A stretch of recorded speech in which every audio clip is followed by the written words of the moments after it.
Assalamualaikum warahmatullahi wabarakatuh. Hai, bertemu lagi dengan saya Fardhan Mahmudatul Imamah. Ini adalah video ketiga kita untuk mata kuliah antropologi.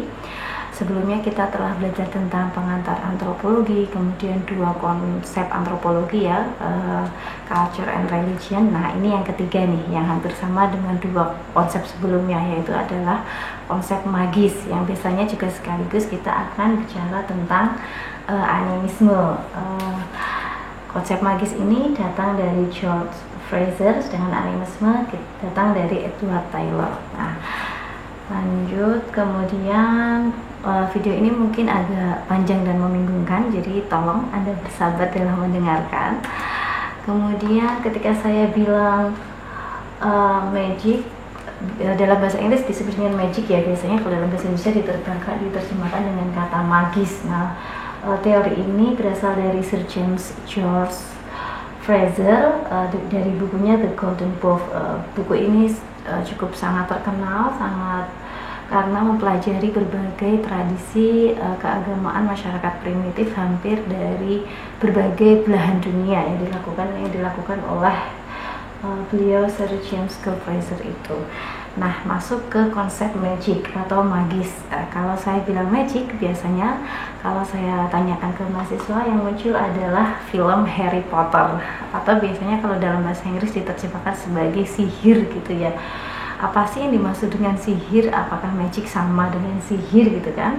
Kemudian kalau saya menggunakan magis gitu ya, dalam tradisi Eropa atau Barat itu biasanya sering istilahnya ini voodoo gitu ya, bahwa sihir atau ilmu hitam gitu, merujuk ke sana.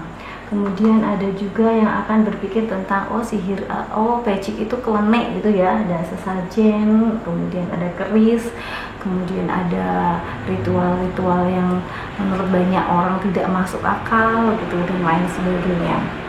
Tapi sebenarnya apakah magic sederhana itu, atau memang menjelaskan tentang sihir-sihir? Apakah sihir bisa menjadi penjelasan untuk konsep-konsep keagamaan masyarakat primitif masa lalu sebagaimana di film-film yang Anda temukan? Dalam antropologi, konsep magis dinilai dapat menjelaskan kondisi manusia pada masyarakat primitif, di mana waktu itu masyarakat primitif belum sampai ke level sains atau ilmu pengetahuan seperti sekarang gitu kan, yang memiliki teknologi yang kita banyak melakukan, yang tujuannya manusia pada zaman itu adalah bagaimana manusia dapat menghadapi kekuatan di luar manusia gitu ya. Maksudnya kekuatan di luar manusia itu bisa saja salah satunya alam, misalnya gunung, bagaimana agar gunung tidak meletus, bagaimana agar laut tidak tidak membawa bencana ke masyarakat pesisir, bagaimana agar sungai di sekitarnya itu memberikan ikan, penghidupan kepada masyarakat di sekitarnya yang hidup di dekat sungai, atau bagaimana agar langit menurunkan hujan dan lain sebagainya. Kalau Anda berada di masa modern sekarang, semuanya kan berasal dari ilmu pengetahuan, cara untuk mengelola alam. Kita belajar dari ilmu pengetahuan. Pada masyarakat primitif zaman dahulu itu teknologi atau sains belum sampai semodern sekarang. Nah, cara mengelola, cara bernegosiasi, atau cara mereka dalam tanda kutip berkomunikasi dengan alam, itu salah satunya adalah dengan magis ini. Kemudian, salah satu contoh tentang magis yang paling sering digunakan untuk menjelaskan teori magis adalah tentang ritual memanggil hujan gitu ya. Biasanya ini sering sekali digunakan karena prinsip dari magis atau ritual ini dijelaskan bahwa manusia melakukan sesuatu yang sama atau mirip sebagaimana alam melakukannya, agar alam paham dan mengikuti dalam tanda kutip ya kehendak manusia gitu. Maksudnya misalnya kayak di sini ritual memanggil hujan, manusia membunyikan drum dari alat musik tradisional mereka untuk menirukan suara guntur. Kemudian mereka juga menyalakan api seperti layaknya kilat. Dalam proses ini mereka berharap dengan kondisi yang mirip seperti langit saat akan hujan, maka langit juga akan menurunkan hujan. Ini adalah salah satu tradisi uh, ritual manggil hujan. Kalau di Indonesia ada ritual mengundang hujan di Bali namanya Gembuk Ende, yaitu suatu ritual peperangan dari kerajaan Karangasem dan kerajaan Saleparang di Lombok gitu ya. Ritual ini dianggap bisa memanggil hujan saat kemarau panjang pada masa itu gitu. Nah, untuk memahami magic, untuk memahami magis dalam dua ritual ini, magis sendiri punya konsep-konsep ya. Konsep yang pertama, ada 3 hal yang biasanya menjadi sandaran dalam menjelaskan magic. Yang pertama, law of nature, principle, dan praktisnya. Pertama, law of nature itu ada influence and sympathy. Nah, konsep-konsep ini sengaja tidak saya terjemahkan karena khawatirnya tadi ada pergeseran makna gitu ya. Saya biarkan saja dalam bahasa Inggris.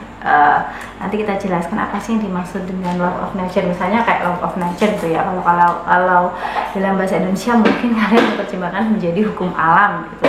Padahal mungkin yang dimaksud nature itu tidak hanya alam gitu ya. Maksudnya tidak hanya hukum sebab akibat dan lain sebagainya. Tetapi law of nature ini adalah bagaimana si magis ini bekerja, bagaimana orang itu bagaimana agar alam itu mau dalam tanda kutip tadi mengikuti kehendak manusia, maka si manusia itu berusaha untuk mempengaruhi alam dengan mendapatkan simpatinya gitu. Ini contoh influence of, sama seperti saat Anda menginginkan sesuatu dari orang tua, maka Anda menyenangkan orang tua dahulu gitu ya, agar orang tua Anda memberikan simpati kepada Anda dan kemudian Anda dikabulkan permintaan Anda gitu. Sama seperti ketika Anda berdoa, Anda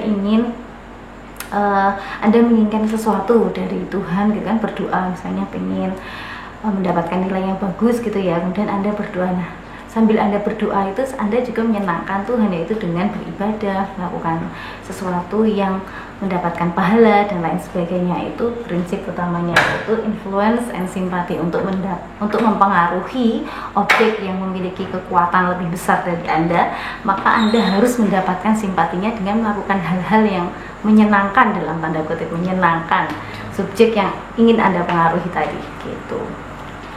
Kemudian setelah law of nature, terus bagaimana cara melakukan untuk mendapatkan simpatinya, untuk mempengaruhi itu bagaimana caranya gitu kan. Nah, ini ada 2 cara. Yang pertama tadi ya, saya ulangi dulu. Ada 2 cara. Yang pertama imitation dan kontak. Nah, imitation ini kalau dalam bahasanya si magis ini tadi disebut dengan istilahnya magic sympathetis atau like produce like. Jadi kalau Anda melakukan persamaan terhadap situasi tertentu, maka itu akan mempengaruhi sehingga membentuk situasi yang sama gitu, atau biasanya disebut dengan imitasi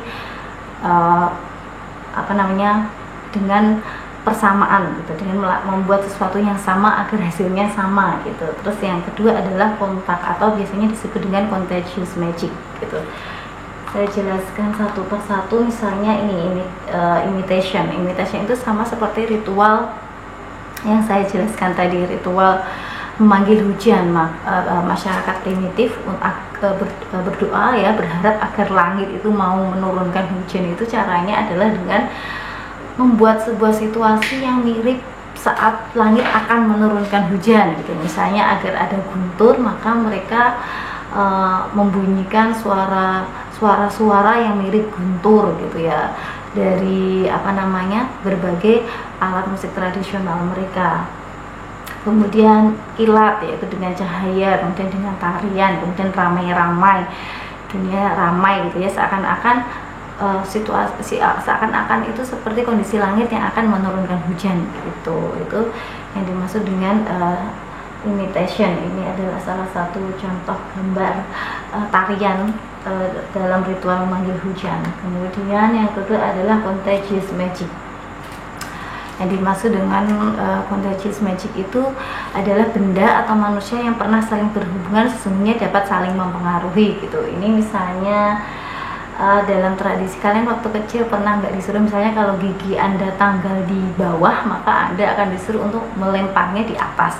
Kalau gigi Anda tanggal di atas Anda tanggal, maka Anda disuruh membuangnya di bawah gitu. Itu agar harapannya agar kalau yang gigi bawah agar tumbuh ke atas, itu yang atas agar tumbuh ke bawah. Itu kan ada kepercayaan seperti itu. Atau di Eropa, di dalam tradisi Eropa itu punya kebiasaan kalau Anda punya gigi kemudian tanggal disimpan di bawah bantal gitu, nanti ada peri yang akan mengambil gigi tersebut, dan peri itu akan memberikan doa gitu kepada si anak dan lain sebagainya. Itu contagious magic atau kontak. Atau biasanya juga misalnya kalau dalam klinik-klinik gitu, kalau dalam salah satu tradisi, mungkin bukan klinik ya, atau kepercayaan, misalnya Anda ingin mempengaruhi seseorang, Anda diminta untuk mengambil salah satu bagian entah rambut, entah kuku, kayak gitu.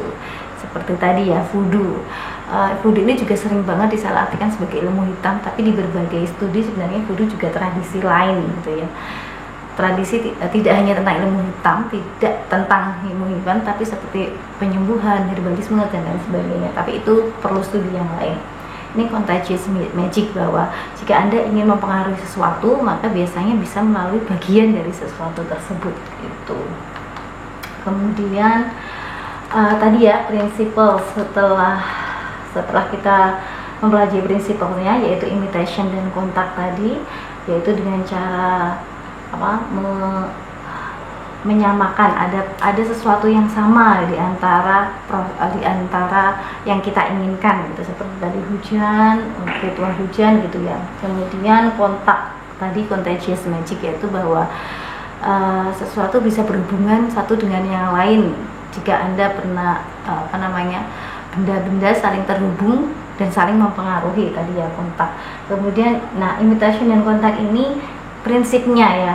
Nah, praktisnya itu biasanya ada 4 hal agar prinsip ini bisa dijalankan, yaitu yang pertama magician, spell, tabu, dan ritual. Magician itu adalah orang yang dianggap punya pengetahuan lebih dalam melakukan magic itu tadi, yaitu imitation atau kontak tadi ya, magician. Atau dalam bahasa Indonesia seringnya diterjemahin dukun, padahal sebenarnya tidak harus dukun, bisa siapa saja yang punya pengetahuan tentang prinsip-prinsip tadi ya. Terus yang kedua spell. Spell itu mantra, biasanya ada doa-doanya, ada kalimat-kalimat khusus yang dianggap keramat yang kita ucapkan gitu ya. Ini tidak hanya untuk masyarakat primitif ya menurut saya, bahkan dalam masyarakat modern kita juga sering melakukannya. Misalnya saat Anda takut, kemudian Anda punya bacaan-bacaan agar tidak merasa takut dan lain sebagainya gitu ya. Magician, spell, kemudian ritual. Nah, ritual ini adalah tadi salah satu saat dimana prinsip-prinsip itu dilakukan, seperti ritual memanggil hujan tadi ya.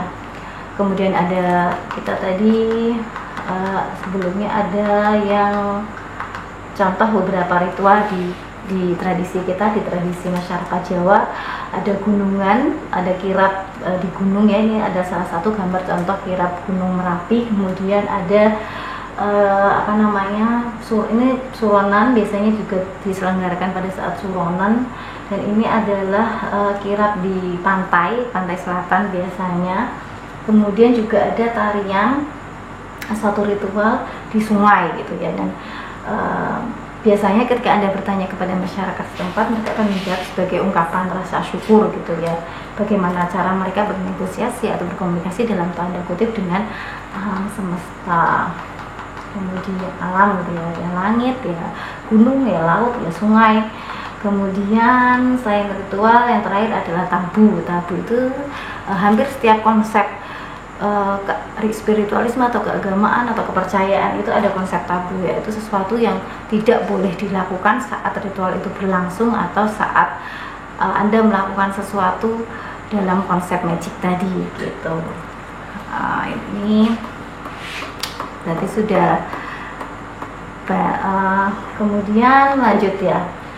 Kemudian di mana animismenya gitu ya. Animisme tadi ini adalah Edward Bernard Tyler. Nah, jadi kan berpikir bahwa kok bisa sih alam diajak berkomunikasi, kok bisa sih alam diajak bernegosiasi gitu ya. Kok bisa seperti itu. Kan alam, kalau Anda adalah seorang yang penganut positivistik atau Anda adalah seorang yang merasa bahwa itu tidak masuk akal gitu, alam itu benda mati, nggak mungkin diajak berkomunikasi gitu ya. Nah, dalam teorinya si Taylor ini itu dia menjelaskan bahwa benda-benda itu diberi label berupa nyawa atau roh yang biasanya merujuk pada kata spirit gitu agar bisa hidup. Namun muncullah istilah animisme ini atau animate, yaitu memberikan nyawa atau spirit dalam benda-benda yang dianggap memiliki kekuatan tadi gitu. Maka si gunung ini tidak hanya benda mati gunung, dia juga dalam tanda kutip memiliki kehendak gitu, yang maka biasanya disebut dengan istilahnya spirit atau roh-roh gunung atau sungai atau laut tadi. Istilah ini, maka muncullah istilah ini sebenarnya di mana terdapat kepercayaan terhadap benda-benda mati tadi yang dalam tanda kutip ya dianggap mati tadi, yang memiliki kehendak karena memiliki spirit di dalamnya tadi, atau kalau spirit dalam bahasa Indonesia juga takutnya diterjemahkan sebagai roh gitu ya, nyawa, sesuatu yang membuat benda mati ini berkehendak. Nah, kemudian si Taylor ini yang kemudian memiliki teori evolution itu, bahwa sebenarnya ada evolusi di mana masyarakat primitif kemudian berkembang menjadi masyarakat modern, sebagaimana saat agama kepercayaan itu tadi berawal dari animisme atau magis tadi, kemudian dinamisme, kemudian politeisme yang banyak dewanya, kemudian berujung pada monoteisme.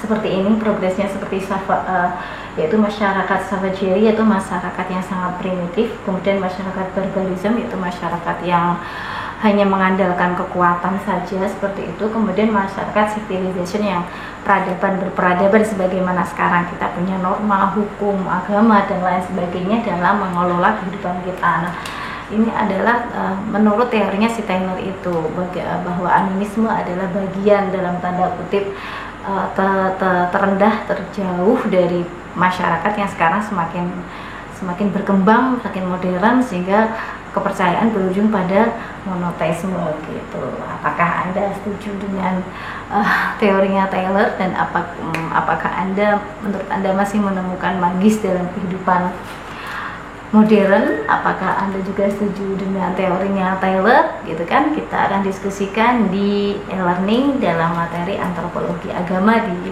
mata kuliah berikutnya. Ini untuk perkenalan saja, sampai di sini. Ketemu lagi untuk materi keempat tentang antropologi. Terima kasih. Assalamualaikum warahmatullahi wabarakatuh.